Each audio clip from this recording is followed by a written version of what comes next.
muraho neza nshuti bavandimwe nongeye kubifuriza ikaze cyane hano kuri Grenell Studios. Amazina yanjye ni Bonheur Umutoni. Iki ni cya kiganiro rero cy'imibanire rusange twibanda cyane ku mibanire yacu muri societe, ariko cyane cyane noneho ku ngo zacu, ku miryango cyangwa se marriages mu rurimi rw'amahanga. Rero ndizera ko ikiganiro twakoze ubushize cyabafashije, wowe wagikurikiranye cyabashije kugufasha mu buryo bumwe cyangwa se ubundi, ukanakirangira n'abagenzi bawe utekereza ko wenda byakagombye kubafasha, ndetse nimba utaranabikora rwose ubikore. Ikindi kandi ukomeze ubwire bagenzi bawe gukora subscribe kuri Grenell Studios kugira ngo utarakibonye yakibone, ndetse n'ibindi tuzajya dukora buri munsi, kuko ibiganiro byo dufite byinshi, topic ni nyinshi cyane tuzagenda tubagezaho. Rero icyiza wakora kuri intambwe nziza watera kuri uyu mwanya ni uko wakora iyo subscribe kugira ngo utazajya ucikwa na rimwe n'ikiganiro icyo ari cyo cyose dushyizeho. Uyu munsi rero dufite topic nayo nziza cyane, iri very interesting, ni nini cyane.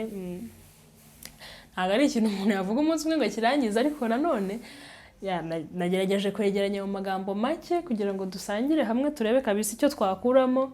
Kandi nanone nongera kubibutsaho kabisa uri free, ikintu watekereje, ikintu wabonye wakongeraho, wakunganira ku byo mba navuze hano, rwose ujye wandika aho ngaho muri comment hasi kugira ngo bimfashe njyewe ubivuga, wenda se nazanabivugaho n'ubutaha, cyangwa se undi wari we wese usomeza comment bibe byamufasha mu buryo ubwo ari bwo bwose. Murakoze cyane. Topic y'uyu munsi rero tugiye kuganira kuri topic navuga ko igivugwaho cyane hano hanze, iri ni topic kabisa iri very famous, abantu benshi bakunze kuvuga, ariko nanone igoye gusobanura. Ni topic yo gukunda no kuganduka, cyangwa se wenda mu Cyongereza twavuga love and submission.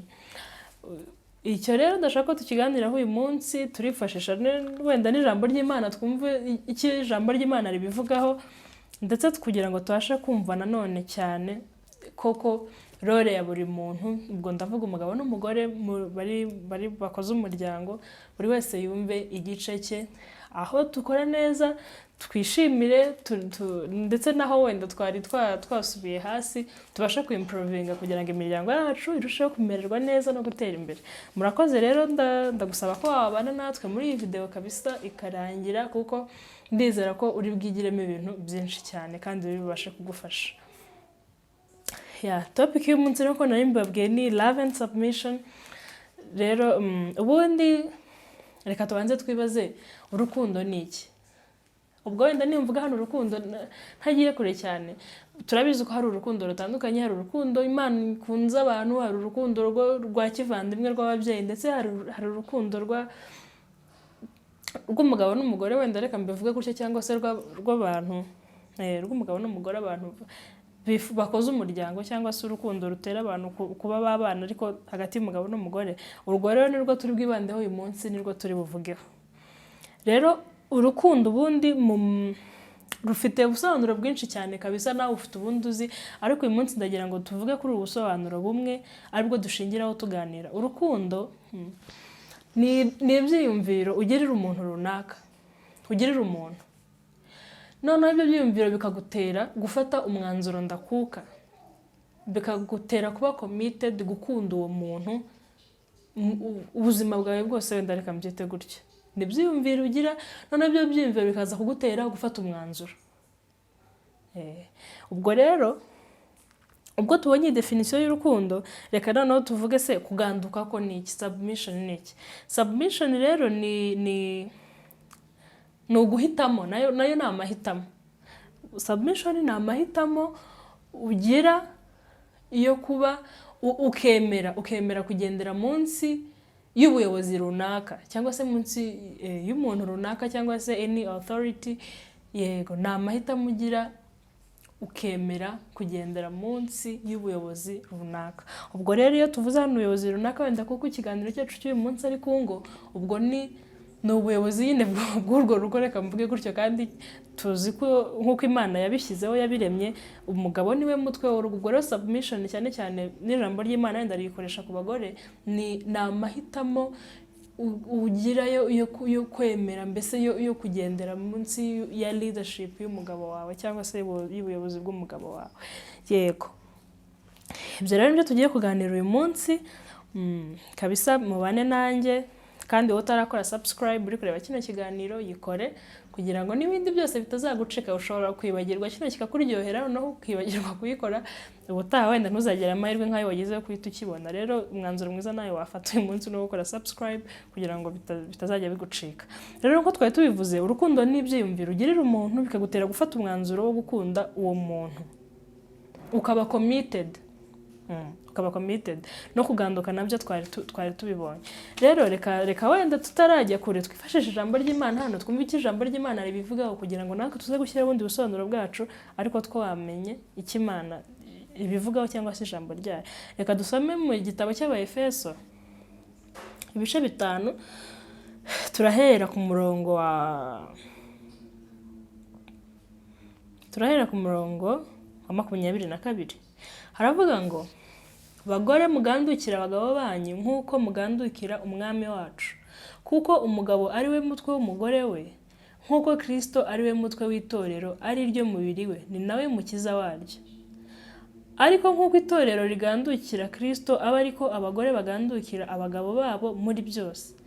25 bakavuga ngo, bagabo mukunda abagore banyu nk'uko Kristo yakunze itorero akaryitangira, ngo aryeze amaze kuryogesha amazi n'ijambo rye, aryishyire rifite ubwiza, ridafite ikizinga cyangwa umunkanyari cyangwa ikintu cyose gisa gityo, ahubwo ngo ribe iryera ridafite inenge. Uko niko abagabo bakwiye gukunda abagore babo nk'imibiri yabo. Ukunda umubiri we aba yikunda, kuko ari nta muntu wakwanga umubiri we, ahubwo yawugaburira akawukuyakuya nk'uko Kristo abigirira itorero. Amen. Rero reka tugarukire wenda hano, tugende cyane kuko ndatekereza ko ibyo dushaka kumva aha twabyumvishe. Duhere wenda kuri kuganduka, nk'uko hano niho byahereye, byatangiye ijambo ry'Imana ribwira abagore ko bagomba kuganduka. Kuganduka twavuze ko ni amahitamo umugore akora yawe kabisa, ukemera kugendera munsi y'umugabo wawe, munsi y'ubuyobozi bw'uwo mugabo wawe. Kuganduka rero hari igihe abantu benshi usanga wenda babyumva nabi, babifiteho views zitandukanye. Kuganduka ntago ari ubucakara, kuko twabonye ko ni amahitamo, kandi nta muntu uhitamo ubucakara, reka mbyite gutyo.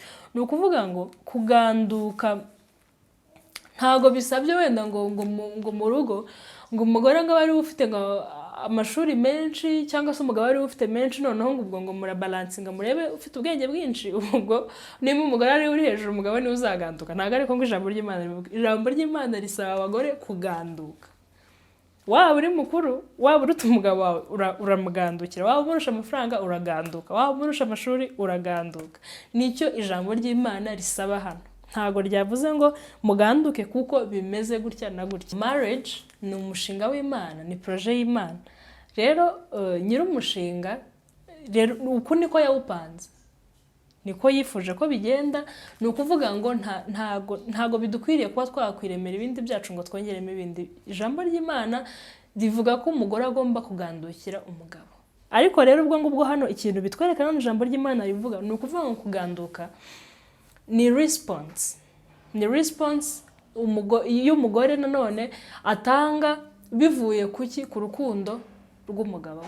Ijambo ry'Imana hano ryerekanye ko umugabo agomba gukunda umugore we nk'uko Kristo yakunze itorero akaripfira. Yego simbabwiye ngo mupfire abagore banyu, kuko biranagoye kuba hari umuntu wakora icyo ngicyo, ni Yesu gusa wagikoze. Ariko ni ukuvuga ngo icyo bishatse kutwereka hano, biratwereka urugero cyangwa se urwego urwo rukundo rw'umugabo ku mugore we rugomba kuba ruriho.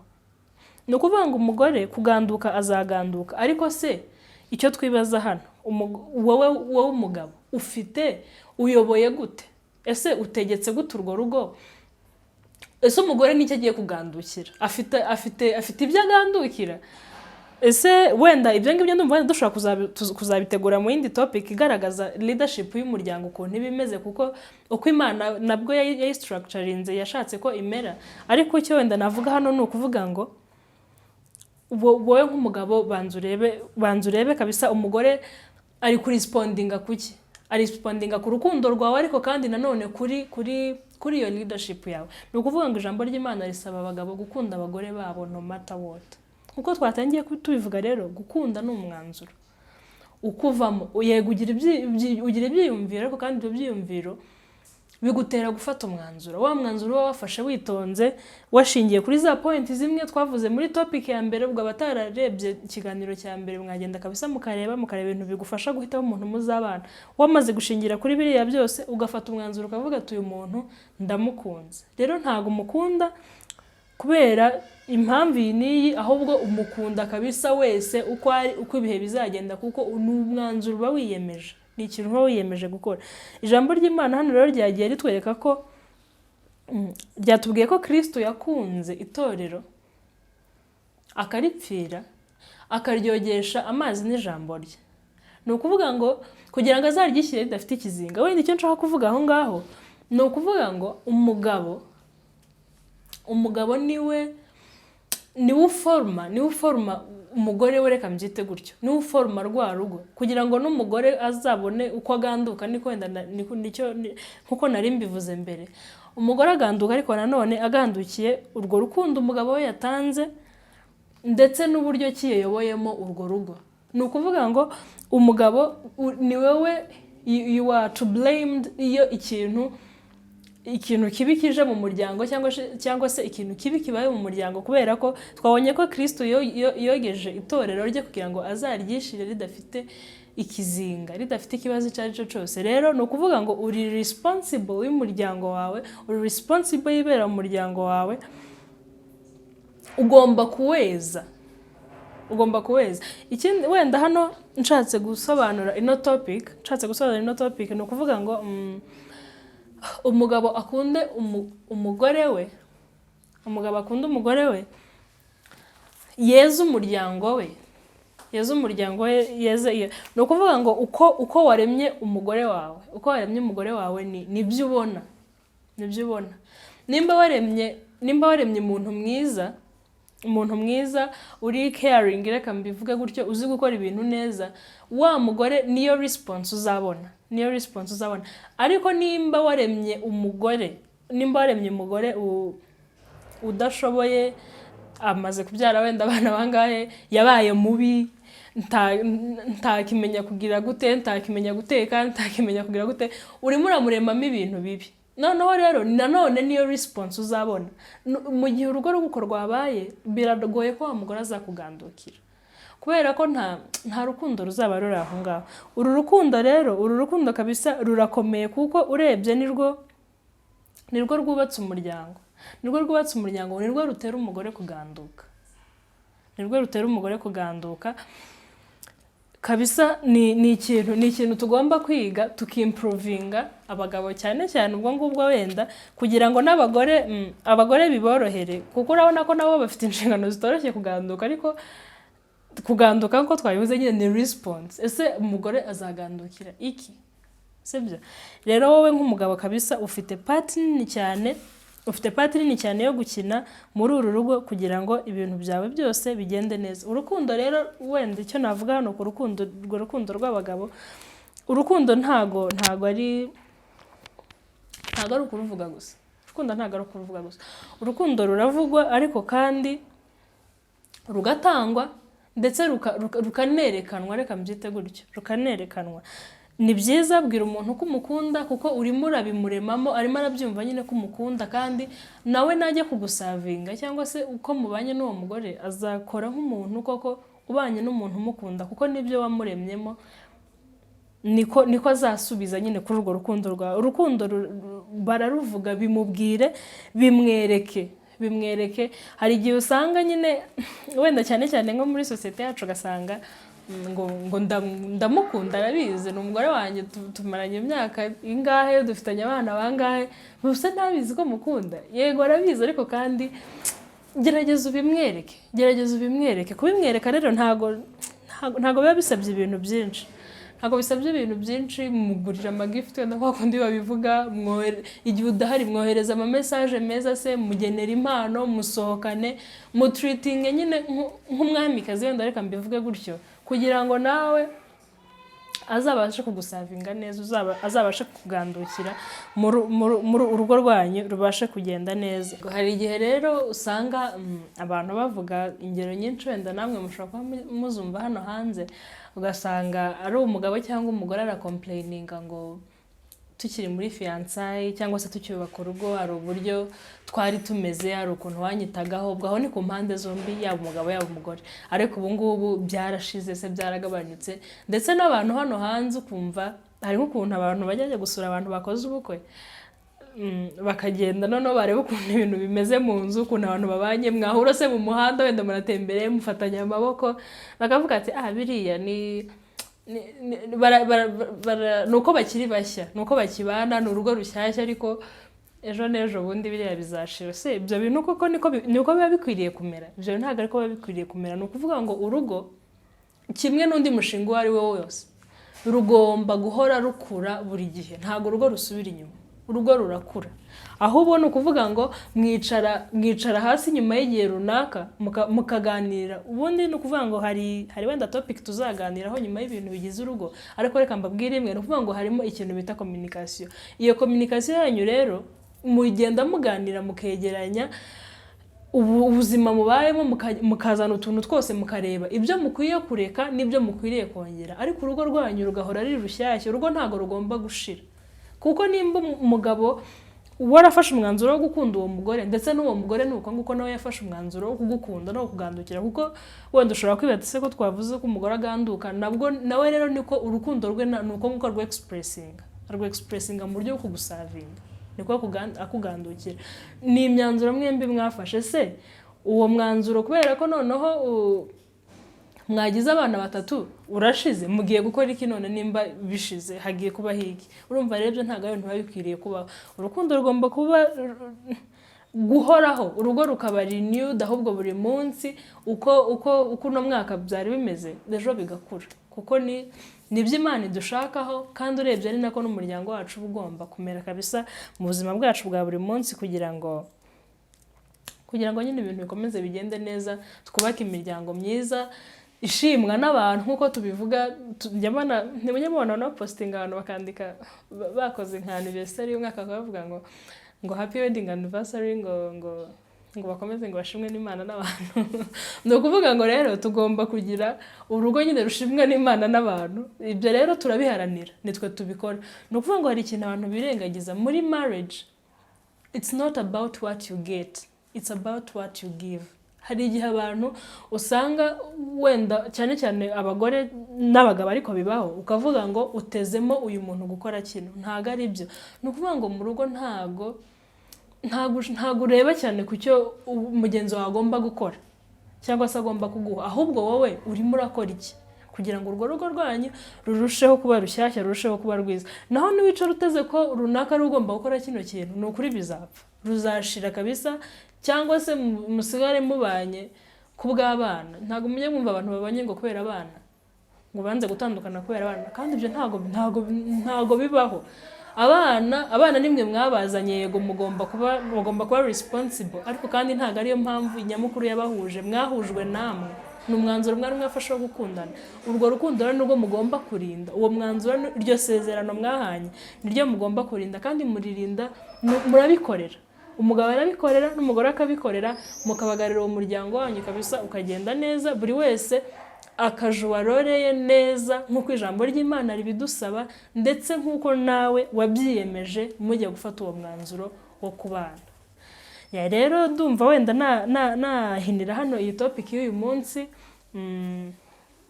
mbifuriza kabisa buri wese kumenya inshingano ye mu rugo, kumenya akamaro ke mu rugo.